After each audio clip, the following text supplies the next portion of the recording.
मेरे पास एक सवाल आया कि सागर भाई, जब चाइनीज स्मार्टफोन्स को हमें बॉयकॉट करना है, चाइनीज प्रोडक्ट को यूज नहीं करना है, तो फिर ये जितने भी बड़े बड़े यूट्यूबर्स हैं ये सब चाइनीज स्मार्टफोन को खुलेआम प्रमोट क्यों कर रहे हैं? बड़े बड़े न्यूज़पेपर्स, बड़े बड़े न्यूज चैनल्स, बड़े बड़े ब्लॉग्स, वेबसाइट्स बहुत ही धड़ल्ले से, जो कि भारत की हैं, चाइनीज स्मार्टफोन को बहुत ज्यादा प्रमोट कर रही हैं। इसके पीछे क्या चल रहा है ये आज मैं बताने वाला हूं, और ऐसे बहुत कम लोग होंगे जो चीज आपको बताएंगे। बहुत वैल्यूएबल वीडियो ये होने वाली है। तो देखो भाई, कुछ लोग कैसे प्रमोट कर रहे हैं, कुछ लोग ओपनली बोल रहे हैं कि ये फोन खरीदो, झटाझट से अपनी पूरी ताकत लगा के उनके पेज को लाइक करो, मेरे चैनल को सब्सक्राइब करो।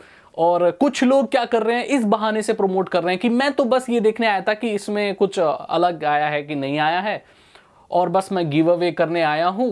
पहले मैं 1 गिव अवे करता था, अब मैं 10 गिव अवे कर रहा हूं। तो इस तरह की चीजें बहाने बना के उल्टे सीधे और किसी भी तरीके से चाइनीज स्मार्टफोन आपके सामने पेश किया जा रहा है और आपको वो बेचा जा रहा है। अब मैं आपको एक डिफरेंस भी बताऊंगा कि एक एजुकेशनल चैनल और एक बिजनेस एडवर्टीजमेंट चैनल में क्या फर्क होता है। अब पहले बात करते हैं भाई कि ये क्यों हो रहा है।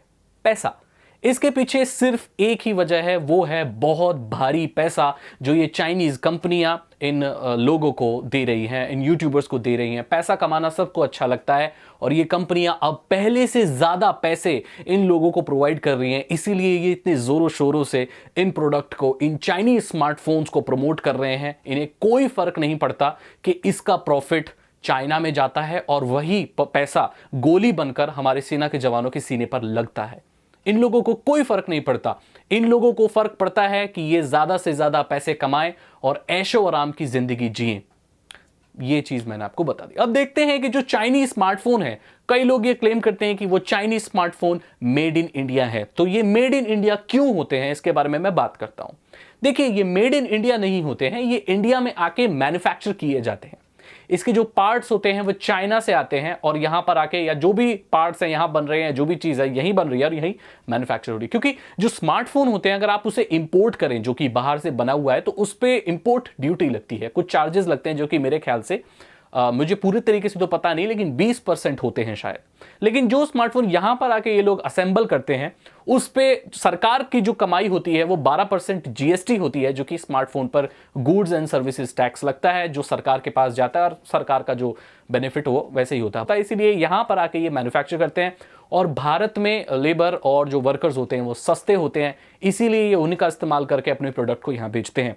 लेकिन ये जो बाकी का प्रॉफिट होता है इन चाइनीज स्मार्टफोन कंपनियों का, वो पूरे तौर पर चाइनीज कंपनी को ही मिलता है और चाइनीज कंपनी ही फायदा उठाती है और वहां की जो इकोनॉमी है वो स्ट्रांग होती है। बहुत लोग ये बोलते हैं कि सागर भाई, अगर हम चाइनीज स्मार्टफोन इस्तेमाल नहीं करेंगे तो हमारे पास कोई ऑप्शन नहीं है, हमारे पास पैसे नहीं है। मैं आपको बता दूं, भारतीय मार्केट में ऐसे बहुत सारे स्मार्टफोन है, सैमसंग है, नोकिया है, ऐसे बहुत सारे स्मार्टफोन है जो चाइनीज नहीं है, लेकिन कुछ पैसे ऊपर नीचे में उतनी ही स्पेक्स आपको मिल जाती है और आपके जीवन जिंदगी बहुत आसानी से कटेगी और बहुत अच्छे फोन होते हैं। मैं खुद पर्सनली चाइनीज फोन अब इस्तेमाल नहीं करता हूं, मेरे पास जो चाइनीज फोन थे मैंने उन्हें अलग कर दिया है। अब देखो भाई, अगर आपके पास अभी चाइनीज फोन आपने खरीद के रखा हुआ है पहले से, तो उसको फेंकने की जरूरत नहीं है, बिकॉज वो आप ऑलरेडी खरीद चुके हैं। मैं ये चाहता हूं कि आप आगे ना खरीदो। तो इस चीज को क्या ये यूट्यूबर्स, क्या ये बड़े बड़े जो पब्लिशर्स हैं इस चीज को रोक रहे हैं, सराहना कर रहे हैं? सराहना कर रहे हैं, ये आपको बोल रहे हैं कि आप खरीदो। इनके चैनल पर क्या वैल्यू होती है? इनके चैनल पर सिर्फ 2% की अनबॉक्सिंग होती है। मैंने 2% की अनबॉक्सिंग इसीलिए कहा क्योंकि ये जो चैनल था, मैं बहुत सारे चैनलों की बात करूंगा, एक की बात नहीं करूंगा। कुछ चैनल्स थे जो शुरू हुए थे आपको ज्ञान देने के लिए, लेकिन वो अब सिर्फ डब्बा खोलने का बिजनेस बन के रह गए हैं। ये आपको कोई वैल्यू प्रोवाइड नहीं करते। और YouTube देखने वाली जो ऑडियंस ये होती है, वो ज्यादातर क्या होती है? ये वो ऑडियंस होती है जिन्हें जिंदगी में कुछ सीख कर कुछ बनना होता है। ये वो ऑडियंस नहीं होती जो एंटरटेनमेंट के लिए सिर्फ नए नए फोनों के डब्बे खोल के देखते रहे। इन फोन के जो व्यूज आते हैं, इनके जो YouTube पे व्यूज आते हैं 5 मिलियन, 4 मिलियन, 2 मिलियन, क्या आपको लगता है कि वो 2 मिलियन लोग जिन्होंने वो वीडियो देखी होगी वो उस फोन को खरीद लिया होगा? नहीं। बहुत मेजॉरिटी ऑफ पीपल सिर्फ ये देखने आते हैं कि कौन सा फोन है, सिर्फ इस लालच में आते हैं कि उनको उन एक स्मार्टफोन के गिव अवे में उनको गिव अवे मिल जाएगा। ये इसी लालच करके आपको बुलाते हैं और उसके बाद एक किसी दो इंसान को फोन दे देते हैं और बड़े ही चालाकी से ये इस फोन का रिव्यू कर देते हैं। अब मेरे पास, आपको पता होगा, पहले मेरे पास चाइना से बहुत सारे प्रोडक्ट आया करते थे।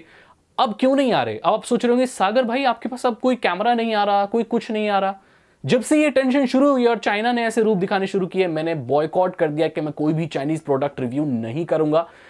आपको विश्वास नहीं होगा, मुझे एक एक कैमरा के 7-7 लाख रुपए मिल रहे हैं। Can you imagine? एक छोटे से कैमरा को, जो कि बहुत सस्ता आता है, 2000 रुपए का आता है, उसको रिव्यू करने की कंपनियां, चाइनीज कंपनियां, जो पहले सिर्फ मेरे को वो कैमरा ही दिया करती थी, अब 7-7, 8-8 लाख, 6-6 लाख, 5-5 लाख रुपए देने को तैयार है।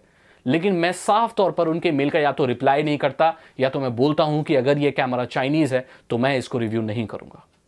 लेकिन ये जो अलग अलग लोग हैं, ये बहुत भारी पैसा कमाकर इन चीज़ों को रिव्यू कर रहे हैं, और इनके चैनल्स पर कोई वैल्यू नहीं है।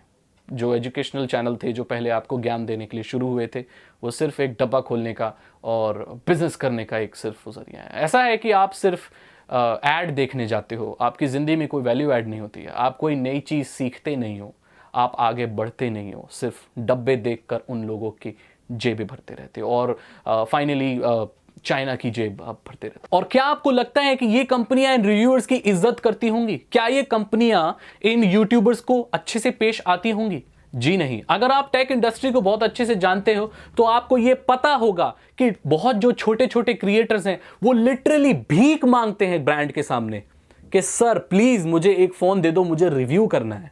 बड़े बड़े क्रिएटर्स को फोन नहीं मिलता, उनकी डिसरिस्पेक्ट की जाती है। ये जो चाइनीज स्मार्टफोन, ये इतने बड़े हो गए कि या तो देखो यार, रिव्यूअर्स रिव्यू करके उनका बिजनेस बढ़ा रहे हैं, और उसके लिए भी उनसे रिक्वेस्ट कर रहे हैं, मिन्नतें कर रहे हैं कि हमें एक फोन दे दो, हमें एक चाइनीज फोन दे दो, हमें रिव्यू करना है, हमें अपना घर चलाना है।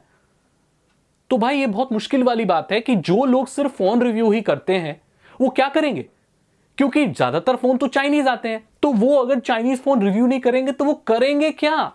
तो यहां पर एक चीज हो गई, या तो आप देशभक्ति दिखाओ या तो अपना घर चलाओ। वो मजबूर हैं। ऐसे बहुत सारे लोग हैं जो मजबूर नहीं हैं, जो बहुत अच्छे घर से आते हैं, करोड़ों की संपत्ति है जिनकी, करोड़ों की कार चलाते हैं, भारत में रहते भी नहीं है। उनकी कौन सी मजबूरी है? इनको सिर्फ एक मजबूरी है, पैसे का लालच। इन्हें देश से कोई फर्क नहीं पड़ता, कोई फर्क नहीं पड़ता। ये देश के लिए काम करते भी नहीं है, इन्हें सिर्फ पैसे से मतलब है। जहां पैसा दिखाइए वहां भाग जाते हैं। ये चीज है। और कुछ लोगों की, जो इंडिया के हैं या अलग अलग जगहों के हैं, जो सिर्फ रिव्यू करते हैं और इतने बड़े चैनल नहीं है, उन लोगों की मजबूरी है। बिकॉज वो अगर मोबाइल फोन रिव्यू नहीं करेंगे तो क्या करेंगे? वो उनको ना तो वो कोई नॉलेज शेयर करते हैं आपके साथ, कोई नई चीज बताते हैं। हर दिन एक टेक्नोलॉजी का नया टॉपिक लाना, मैं चैलेंज कहता हूं, ये बहुत मुश्किल का काम है। मैं करता हूं, मुझे मालूम है। आपको सिर्फ 5 मिनट की वीडियो दिखती है, उसके पीछे की रिसर्च नहीं दिखती कि कोई बंदा 3 साल से डेली एक टेक का न्यू टॉपिक ला रहा है। ये बहुत बड़ी बात होती है। मैं चाहता तो मैं भी फोन के डब्बे खोल सकता हूं, मैं भी इतना समर्थ हूं, अब इस लेवल पे हूं, मैं हर एक दिन एक फोन का डब्बा खोल सकता हूं, हर एक दिन एक खबर बता सकता हूं आपको टेक की। लेकिन मैंने आसान रास्ता नहीं चुना, और बहुत आसान है, बहुत आसान है ये सब करना। तो फोन खोलो, उनके प्रोसेसर के बारे में बनाओ, कैमरे के बारे में बताओ, ये फोन है, 2 गिव अवे कर दो, खत्म, वीडियो बन गई, 4 मिलियन व्यूज, ट्रेंडिंग, और मैं टॉप का यूट्यूबर होता। मैं क्यों नहीं हूं? मेरे सब्सक्राइबर क्यों नहीं बढ़ते? क्योंकि मैं वैल्यू ऐड करना चाहता हूं आपकी लाइफ में। और बड़े दुख के साथ कहना पड़ता है कि लोग इसको पसंद नहीं करते, इसको लोग पसंद ही नहीं करते। लोग सिर्फ खबरें देखना चाहते हैं और मोबाइल फोन के डब्बे देखना चाहते हैं। लेकिन कुछ लोग आज भी हैं जो इस चीज को सपोर्ट नहीं करते, और गालियां पड़ रही हैं इनको, इन लोगों को, जो यूट्यूबर्स हैं जो चाइनीज स्मार्टफोन प्रमोट कर रहे हैं, इनको गालियां दे रहे हैं ट्विटर पे। आपने देखा कभी ट्विटर पे ट्रेंड कर रहा है boycott Chinese product. Sonam Wangchuk जैसे बड़े बड़े लोग, बड़े बड़े न्यूज चैनल्स, एक एक कितने कितने मिलियन लोग सपोर्ट कर रहे हैं boycott Chinese product. Boycott Chinese मतलब चाइनीज लोगों, मतलब ये प्रोडक्ट को हटाओ, इन सबको दूर करो। इतनी सब गालियां पड़ रही हैं इनको। मुझे बहुत खराब लगा कि यूट्यूब, पूरी यूट्यूब कम्युनिटी को गाली दे रहे, पूरी टेक कम्युनिटी को गाली दे रहे कि ये लोग देखो, ये सो कॉल्ड टिकटॉक बैन हुआ तो कितने धूमधाम से ये कर रहे थे, और यही लोग चाइनीज स्मार्टफोन को प्रमोट कर रहे हैं। इन्हें शर्म नहीं आती? मेरी कम्युनिटी को, यूट्यूब टेक कम्युनिटी जो मेरी कम्युनिटी, उसको बोल रहे हैं इन लोगों को शर्म नहीं आती? इन्होंने अपना ईमान बेच खाया है क्या? मुझे बहुत बुरा लगा। मुझे नहीं पता कितने यूट्यूबर्स को और बुरा लगा होगा, टेक यूट्यूबर्स को। मुझे पर्सनली बहुत बुरा लगा, क्योंकि मैं भी टेक कम्युनिटी का हिस्सा हूं, इंडियन टेक कम्युनिटी का हिस्सा हूं। तो मैंने आपको पूरी सच्चाई बता दी कि भाई क्या हो रहा है, क्यों बॉयकॉट नहीं कर रहे, ये हिपोक्रेसी क्यों? टिकटॉक के बॉयकॉट होने पे इतने धूमधाम से आपने जश्न मनाया, आप कहते हो आप कुछ लोग मौन व्रत रखते हैं सोल्जर्स के लिए, तो फिर आपकी देशभक्ति अब कहां चली गई? क्यों हो रहा है ये सब? देखो भाई, हो सकता है कि मेरी वीडियो में मैंने कुछ ऐसा बोला हो जो ठीक नहीं है, या हो सकता है आप उससे सहमत नहीं हो सकता है। मैं इंसान हूं यार, मैं भगवान नहीं हूं। आपको क्या लगता है इस बारे में? क्या सोच है आपकी? मैं आप लोगों से जानना चाहता हूं। मुझसे भी ज्यादा जीनियस लोग इस वीडियो को शायद देख रहे होंगे। तो अगर मैं कुछ गलत बोल रहा हूं मेरे भाई, तो आप कमेंट में जरूर लिखना। और अगर आपको ये वीडियो पसंद आए ना दिल से, तो लोगों के साथ शेयर करना इसे, ताकि हम इस सोसाइटी में या अपने भारत में कोई बदलाव ला सकें। हमारे प्रधानमंत्री किसी वजह से बोल रहे हैं यार आत्मनिर्भर बनो। भारत सरकार ने चाइनीज एप्लीकेशन किसी वजह से डिलीट की हैं, हटाई हैं प्ले स्टोर से। बहुत जीनियस लोग बैठे हैं वहां। आपको क्या लगता है इस बारे में? मुझे जरूर बताएं। मैं मिलता हूं आपसे अगली वीडियो में। Thank you so much and good bye.